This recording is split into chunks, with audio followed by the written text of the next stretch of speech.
Hai Sobat Sejarah, pernahkah kalian membayangkan bagaimana rasanya menjelajahi dunia di masa lalu tanpa GPS atau Google Maps? Nah, hari ini kita akan berkenalan dengan sosok luar biasa yang mengubah cara manusia memandang dunia, Muhammad Al-Idrisi. Di tepi Laut Biru Ceuta, sebuah kota yang memisahkan Afrika dan Eropa, lahirlah seorang bayi istimewa pada tahun 1100. Ia adalah Muhammad Al-Idrisi, keturunan bangsawan Arab Andalus yang kelak akan mencatatkan namanya dalam sejarah dunia.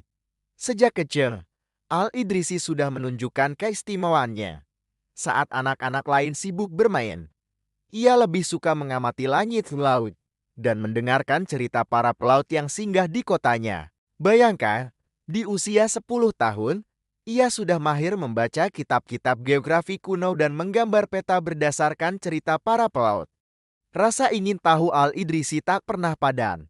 Setiap malam, di bawah cahaya lentera, ia tekun mempelajari kitab-kitab tebal dan peta-peta kuno. Saat remaja, tekadnya semakin membara. Ia memutuskan untuk menjelajahi dunia dengan tangannya sendiri. Dengan menunggang kuda, membawa catatan, dan kompas kuno, Al-Idrisi muda menjelajahi berbagai wilayah. Dari padang pasir Afrika hingga daratan Eropa. Dari Asia kecil hingga Inggris. Ia bahkan mengunjungi Spanyol yang saat itu menjadi pusat peradaban Islam yang gemilang. Petualangan Al-Idrisi mencapai puncaknya saat ia bertemu Sultan Roger II dari Sisilia. Sang sultan yang terkesan dengan pengetahuan luasnya meminta Al-Idrisi untuk membuat peta dunia yang paling lengkap. Selama 15 tahun, Al-Idrisi bekerja keras mengumpulkan data, mewawancarai para pelaut, dan menggambar peta dengan sangat teliti.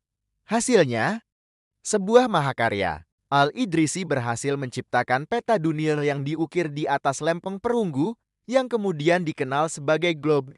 Tak hanya itu, ia juga menulis buku panduan geografis yang sangat detail berjudul Kitab Al-Rujare atau The Book of Roger sebagai penghormatan kepada sang sultan. Karya Al-Idrisi ini menjadi rujukan para penjelajah selama berabad-abad. Bahkan Christopher Columbus pun konon menggunakan peta buatan Al-Idrisi dalam pelayarannya.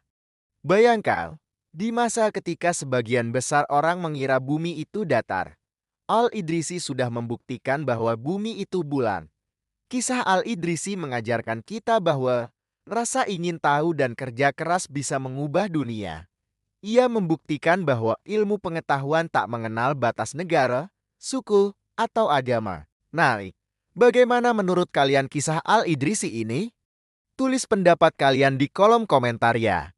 Jangan lupa like, share, dan subscribe untuk cerita-cerita menarik lainnya. Sampai jumpa di video berikutnya.